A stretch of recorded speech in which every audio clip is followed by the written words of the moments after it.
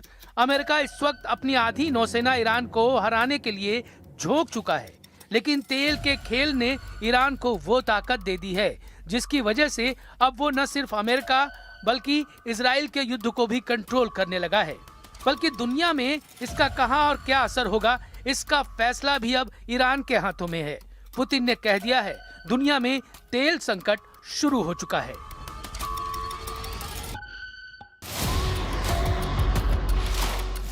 Iran के खिलाफ America और इजराइल का युद्ध जितना लंबा चलेगा, ये अमेरिका और यूरोप की अर्थव्यवस्था को उतना ज्यादा नुकसान पहुंचाएगा। साथ ही खाड़ी देशों का तेल उद्योग पहले ही पूरी तरह से ठप पड़ चुका है। लारिजानी और गुलाम रेजा सुलेमानी जैसे कमांडर अब नहीं रहे, लेकिन ईरान ट्रंप और नेतन्याहू का वो एहसास खत्म कर चुका है जिसमें ईरान पर हमला करने के बाद वहां सत्ता बदलने का जुनून था। ईरान की नई लीडरशिप अब खुर्रम शहर मिसाइल के वॉरहेड की तरह काम कर रही है, जिसमें 80 से ज्यादा क्लस्टर होते हैं और दुश्मन के खिलाफ एक क्लस्टर बम भी नाकाम हुआ, दूसरा क्लस्टर वार के लिए तैयार रहता है। ऐसी ही एक क्लस्टर लीडरशिप का नाम है अब्बास अरागची, जो ईरान के विदेश मंत्री हैं। जब ईरान के विदेश मंत्री अब्बास अरागची से पूछा गया कि आप अमेरिका से सीज फायर के लिए क्यों नहीं बात करते, तो उन्होंने जवाब दिया, हम इजराइल और अमेरिका को कड़ा सबक सिखाना चाहते हैं ताकि वो फिर कभी ईरान पर हमले की हिम्मत न करे। अरागची से एक और सवाल पूछा गया कि ऐसी रिपोर्ट है कि अमेरिका और इजराइल आपको भी तो खत्म करना चाहते हैं। अरागची ने जवाब दिया, मैं मौत से नहीं डरता, उन्हें मुझ पर हमला करने दीजिए।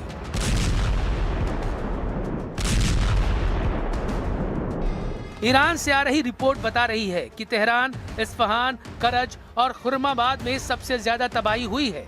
अमेरिका और इजराइल के विमानों ने ईरान के बैंकों, स्कूलों और अस्पतालों को टारगेट किया है। अब्बास अरागची का दावा है कि अमेरिका और इजराइल ने अब तक ईरान में 100 से ज्यादा स्कूलों और 55 अस्पतालों पर हमला किया है। ईरान के स्वास्थ्य मंत्रालय की रिपोर्ट है कि अब तक हुए युद्ध में 1,500 से ज्यादा लोगों की मौत हो चुकी है। इसमें कोई शक नहीं, अली लारिजानी के जाने से ईरान को बड़ा झटका लगा है। वो इसलिए क्योंकि ईरान के सर्वोच्च नेता रहे अली खमेनी ने खुद उनको इमरजेंसी वाली कमान सौंपी थी। मरने से पहले लारिजानी ने खाड़ी देशों को मैसेज दिया था कि उनको अमेरिका और ईरान में से किसी एक को चुनना पड़ेगा, और युद्ध बता रहा है कि खाड़ी देशों ने एक बार फिर अमेरिका को चुना है, क्योंकि इन देशों में अब भी अमेरिकी सेना ऑपरेट कर रही है और ईरान पर ताबड़तोड़ हमले किए जा रहे हैं।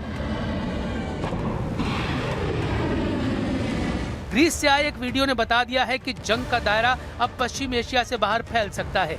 ये ग्रीस का साउदा मिलिट्री बेस है।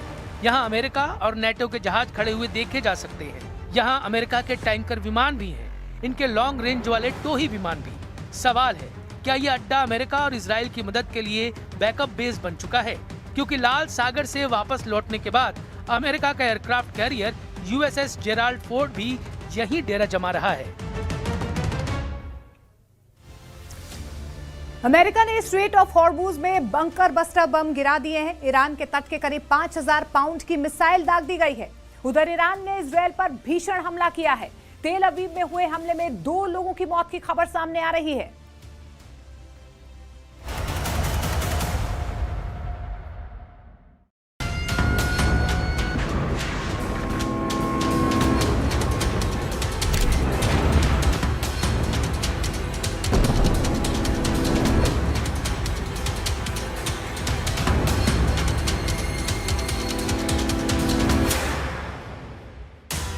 डैडी बॉम्ब से आई कयामत, 5,000 पाउंड से ट्रंप का हमला। ईरान युद्ध के तीसरे हफ्ते में पहुंचने वाला है और इतने वक्त में ही ईरान में इतनी भीषण तबाही और बर्बादी हुई है जिसकी कोई मिसाल नहीं मिलती। हैरानी की बात यह है कि अकेला ईरान अभी भी इजराइल के साथ साथ लगभग 12 देशों पर सीधा हमला कर रहा है। एक तरफ इजराइल लंबी जंग की कस्में खा रहा है, तो वहीं दूसरी तरफ अमेरिका के राष्ट्रपति जल्द से जल्द युद्ध से निकलने के चक्कर में ईरान पर इतने भीषण और भीमकाय बमों से हमला कर रहे हैं, जिन्होंने ईरानी इमारतों की नींव तक उखाड़ दी है। बम, बारूद और बर्बादी की तस्वीरें देखकर हैरानी होती है कि ईरान अमेरिका और इजराइल के बेहद घातक और सटीक हमलों का लगभग 3 हफ्तों से कैसे सामना कर रहा है। खबर तो यहाँ तक है कि ईरान ने अब अपने सबसे आधुनिक खुर्रम शहर, खैबर शिकेन, सेजिल, पत्ता, गदर जैसी मिसाइलों से न सिर्फ इजराइल में तबाही मचाई है, बल्कि पश्चिम एशियाई देशों में फैले अमेरिकी अड्डों तक को बर्बाद कर दिया है। इजराइल में मौत का कोहराम मचाते ईरानी क्लस्टर बम ने राजधानी तेल अवीव, यरूशलेम और हाइफा जैसे शहरों को बुरी तरह से तबाह किया है। हम आपको दिखाने जा रहे हैं 28 फरवरी 2026 को जहां अली खमैनी समेत 48 टॉप कमांडरों को मारा गया, तो वहीं अब तक 200 से ज्यादा सुपर टॉप कमांडर और चीफ मारे जा चुके हैं, जिसमें सबसे बड़ा नाम अली लारिजानी का है, जिन्हें ईरान में अली खमैनी के बाद सबसे टॉप का लीडर माना जाता था। इसके अलावा जिस तरह से ईरान के अर्धसैनिक बल बसीज के प्रमुख गुल मरेजा सुलेमानी को मारा गया है, उसने साबित कर दिया है कि ट्रंप ईरान पर महाबम से हमले कर रहे हैं, या कहें कि ट्रंप अब डैडी बम से ईरान को तबाह करने में जुट गए हैं। हम शुरुआत करते हैं ट्रंप के उन हमलों से जिसने ईरान में कयामत जैसे नजारे दिखाना शुरू कर दिए हैं।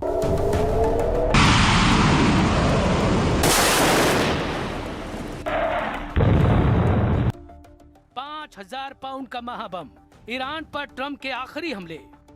इस वक्त इजराइल और अमेरिका दोनों मिलकर ईरान की राजधानी तेहरान पर टूट पड़े हैं। तेहरान के अलावा करज, नताज, फोर्दो, इस्फहान, कोम जैसे शहरों पर भीषण हमले हो रहे हैं। स्टेट ऑफ हॉर्मुज और खार्क द्वीप पर अमेरिका और इजराइल मिलकर हजारों टन बम गिरा चुके हैं, लेकिन पिछले कुछ घंटों में साफ देखा जा रहा है अमेरिका 5,000 पाउंड के बमों से अंधाधुंध हमले करना शुरू कर चुका है। अमेरिका इस वक्त ईरान पर 5,000 पाउंड यानी लगभग 2,267 किलोग्राम के भारी भरकम बमों से हमले कर रहा है। ये सामान्य बम नहीं है, बल्कि इन्हें विशेष रूप से बंकर बस्टर कहा जाता है। ईरान ने अपनी सुरक्षा के लिए सबसे महत्वपूर्ण मिसाइल प्रणालियों और कमांड सेंटरों को जमीन के बहुत नीचे, पहाड़ों के अंदर या कंक्रीट की मोटी परतों से ढके अभेद्य बंकरों में छुपा रखा है। इसलिए इन्हें तबाह करने के लिए अमेरिका 5,000 पाउंड के बमों से हमला कर रहा है। स्ट्रेट ऑफ हॉर्मुज में अमेरिका खास तौर से चुन चुन कर टारगेट तबाह कर रहा है। अमेरिकी दावों के मुताबिक ईरानी नौसेना के 50 से ज्यादा नौसैनिक जहाज तबाह हो चुके हैं। ईरान ने इस रास्ते को बंद करने के लिए तटों पर गहराई में एंटी शिप मिसाइलें तैनात की थी, जिन्हें तबाह कर दिया गया है। अमेरिका इन 5,000 पाउंड बमों का उपयोग इसलिए कर रहा है ताकि वो जमीन के 100 से 150 फीट नीचे छिपे ईरान के मिसाइल लॉन्चर्स और परमाणु बुनियादी ढांचे को पूरी तरह से नष्ट कर सके। इन बमों को डीप पेनिट्रेटर कहा जाता है। इनके काम करने का तरीका सामान्य बमों से बिल्कुल अलग है। गिरने के बाद ये बम जमीन पर टकराते ही नहीं फटते। इनका बाहरी खोल बहुत मजबूत स्टील जैसे एग्लिन स्टील से बना होता है, जो इन्हें बिना टूटे कंक्रीट या मिट्टी की कई परतों के अंदर धंसने में मदद करता है। इनमें खास फ्यूज लगा होता है जो बम को तब सक्रिय करता है जब वो लक्ष्य की निर्धारित गहराई जैसे 100 फीट नीचे तक पहुंच जाता है। जब धमाका बंकर के अंदर होता है तो दबाव और गर्मी से पूरा भूमिगत ढांचा ढह जाता है, जिससे वहां रखी मिसाइलें और उपकरण बेकार हो जाते हैं। अमेरिका इस वक्त इन बमों का जमकर इस्तेमाल कर रहा है। The President is going to continue to talk to our allies both in Europe and also in the Gulf and Arab region. The United States military has a lot of capabilities, as you have seen play out over the last 18 days. They still do have tricks up their sleeve. I won't broadcast them for the media, but rest assured there is a plan. They're working on it. We have seen some progress with respect to that, but of course the President again continues to call on our allies to step up and do more.